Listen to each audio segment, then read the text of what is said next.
Today on The Money Factor, I have Steve Nevin from B2B CFO with me. Great questions coming in, managing your cash flow, your expenses, and maximizing the value in your business. That's today on The Money Factor.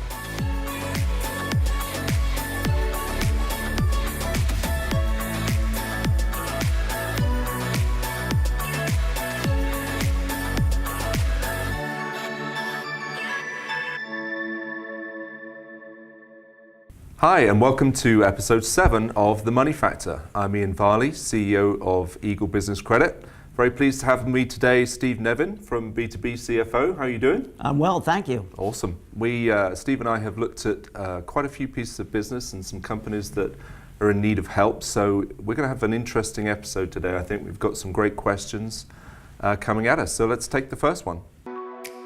How can I keep my overhead in check and improve my profit margins? So you're growing your business, that's fantastic news, but yes, things can get out of control very quickly, and overheads is a killer if you don't keep track of exactly how you're spending your cash. Everybody's heard the adage, cash is king. If your cash is being spent on expenses and you haven't got control of them in line with the growth, then you will quickly have a cash flow problem. I'm sure you see that, Steve, from time to time. Oh yeah, in fact, this is an issue that quite frankly keeps us in business, Absolutely. Ian.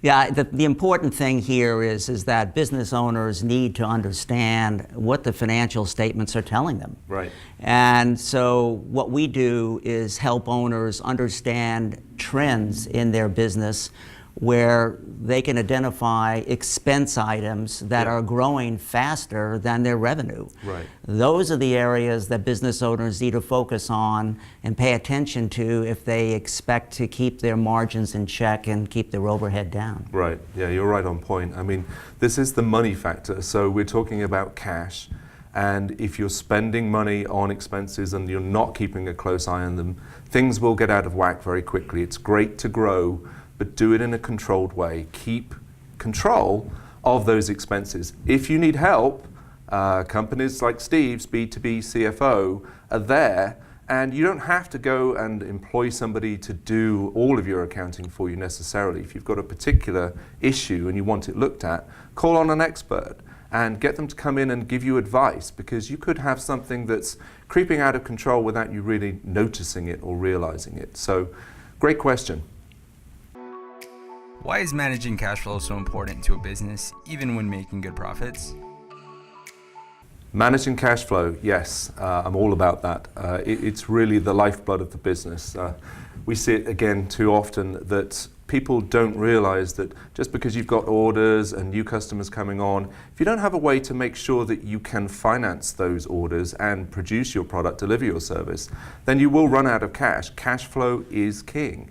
I say that too often, I'm sure, but people don't realize it, right? Oh no, you're absolutely right, and we often run into business owners who, look puzzled as their revenue top line is growing. They can't understand why their cash flow isn't growing with that event, and this is a timing issue, right? I mean, business owners soon understand that profits and revenue are one thing, but the cash available to pay the bills is a matter of timing. And so we work with business owners to make sure that they've got the proper cash flow mechanisms in place, they've got the right financial controls in place, and most importantly, particularly in this very active economy, we make sure that they've got sufficient lines of credit in place so that they can grow their business. And of course, Ian, that's where you come in. Absolutely. I mean, we look at that all the time. If you're granting credit to your customers, you're very quickly going to find that your working capital is tied up in your receivables. So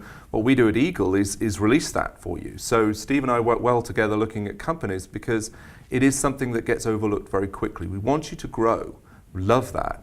But you will, if you're not watching it, grant credit and see that the payments don't come in as quickly as perhaps you expect, and all of a sudden you start running out of cash. That's right. So again, there are lots of tools available not only to help you watch this issue and not fall into that trap, but also if it's something that you need to do in a competitive situation and grant maybe extended terms, you can get finance for that. Factoring is a great solution for it. So again, a great question.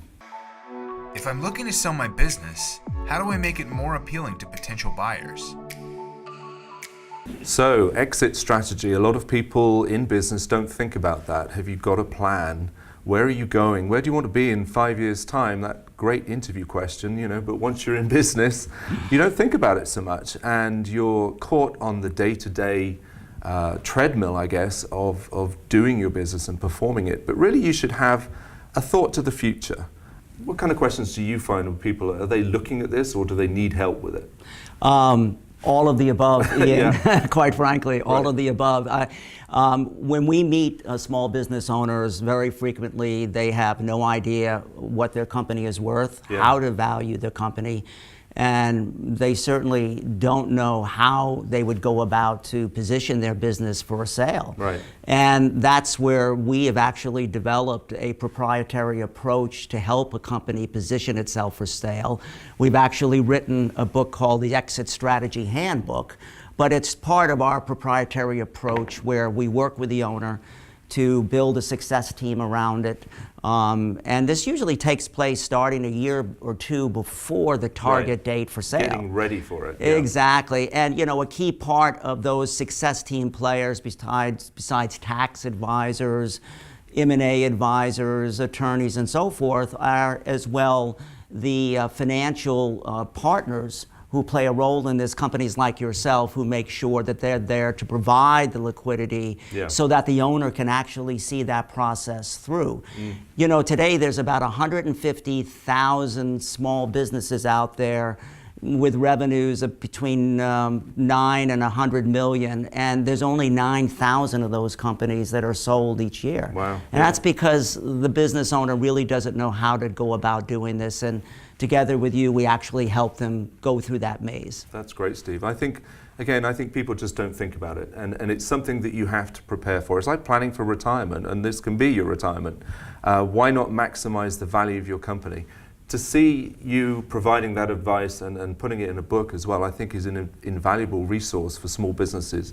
Take a moment, think about it, and if you haven't got an exit strategy, reach out to Steve and his company, because there's some great tools that you should look at and employ to prepare for when you're ready to sell your business and maximize the value for it. Well, that's all we have time for today on The Money Factor. Thank you so much for sending in your questions. Steve, thank you for coming in. B2B CFO, great partner of Eagle, particularly like your book, The Exit Strategy Handbook. You can get that via your website, I believe, b2bcfo.com. That's right. It is an area that people overlook. I would strongly recommend people have a look into that to maximize the value in your business. Keep the questions coming.